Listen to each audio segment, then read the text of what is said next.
You're driving down Route 1 along the California coast and pull over at one of the pull-offs to take a look at the epic scene of the Pacific coast.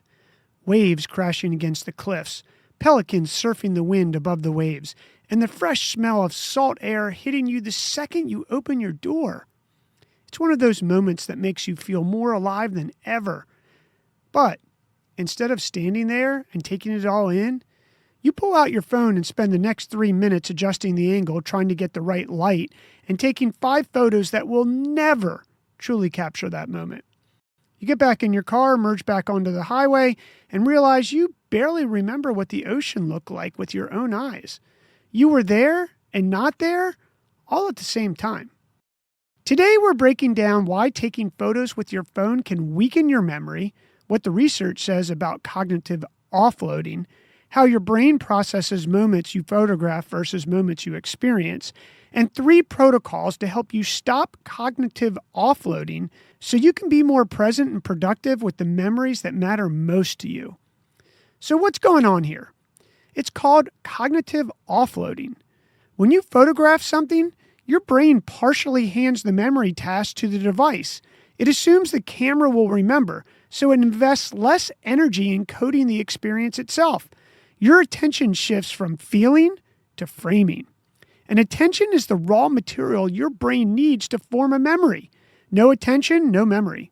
The photo exists, but your internal experience of the moment gets thinner every time you reach for the phone before you've let that moment sink in. A 2014 study published in Psychological Science titled Point and Shoot Memories found that participants who photographed objects during a museum tour remembered significantly fewer details about those objects compared to the ones that only observed. The camera captured what their brains did not. Now, here are 3 protocols to stay present without giving up your camera entirely. Protocol number 1, the 10-second pause. Before you reach for your phone, stop. Look at the scene with just your eyes for a full 10 seconds. Let your brain start encoding before you introduce the device. You're at your friend's wedding and the first dance starts. Watch those first 10 seconds with your own eyes. Let the room, the music, and the expressions hit you before the screen goes up. That head start gives your brain enough input to build a memory that outlasts the video file. Protocol number 2, the 1 photo rule. Instead of firing off 15 shots, take 1 intentional photo per experience. 1 photo taken with full attention creates a stronger memory cue than 50 rushed ones. You're on vacation standing in front of something beautiful? Take 1 photo, then put the phone in your pocket and just be there.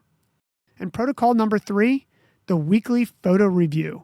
Set aside 10 minutes once a week to scroll through your recent photos slowly. Not mindless scrolling, intentional looking. Let yourself feel what each image brings up.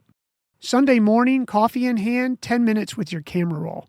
That habit turns thousands of forgotten photos into something that strengthens your mood and sense of connection. So the next time you pull over for that view, give it 10 seconds before the phone comes out. Soak in the waves breaking along the beach below the cliffs and the fresh salt air giving you a boost of energy you can only feel at the beach. Your move.